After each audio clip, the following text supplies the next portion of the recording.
సీతారాముల యొక్క దాంపత్యం ఎంత అన్యోన్యమైనదో మహర్షి చెప్తారు.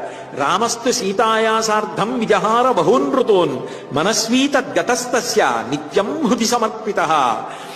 ఆ సీతారాములిద్దరూ కూడా ఎన్నో ఋతువులలో ఆనందంతో కలిసి సంచరించి ఆనందించారట. రాముడి మనసు రాముడి దగ్గర ఉండేది కాదుట, సీతమ్మ దగ్గర ఉండేదిట. సీతమ్మ మనసు సీతమ్మ దగ్గర ఉండేది కాదుట, రాముడి దగ్గర ఉండేదిట. అంటే దాని అర్థం ఏమిటి అంటే, పౌర్ణమి చంద్రుడిని చూడాలనిపించింది అనుకోండి, రాముడు గవాక్షంలోకి ఎక్కి కూర్చుని పౌర్ణమి చంద్రుడిని చూసి ఆనందపడిపోయేవాడు పూర్వం. ఇప్పుడు పౌర్ణమి చంద్రుడు అక్కడ ఉంటాడు, వెళ్ళి కుర్చీ వేసి కూర్చుని చూడొచ్చుగా. సీతారా సీతారా సీతారా అంటట. ఎందుకని? పక్కన సీతమ్మ ఉంటేనే పౌర్ణమి చంద్రుడు అందంగా కనిపిస్తాడు. సీతమ్మ లేదనుకోండి, సీతమ్మ చూడని పౌర్ణమి చంద్రుడు, సీతమ్మతో కలిసి చూడని పౌర్ణమి చంద్రుడు, అబ్బాయి అంత బాగున్నాడండి మీలాగే అని సీతమ్మ అనకపోతే పౌర్ణమి చంద్రుడిని చూసినట్టు రాముడికి ఉండదు.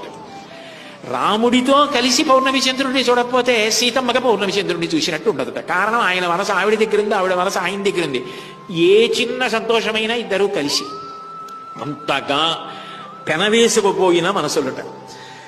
ప్రియాతు సీతారామస్య దారాహ పితృకృత అయితే గుణాద్రూపా గుణాఛాపి ప్రీతిర్భూయోభ్యవర్ధద.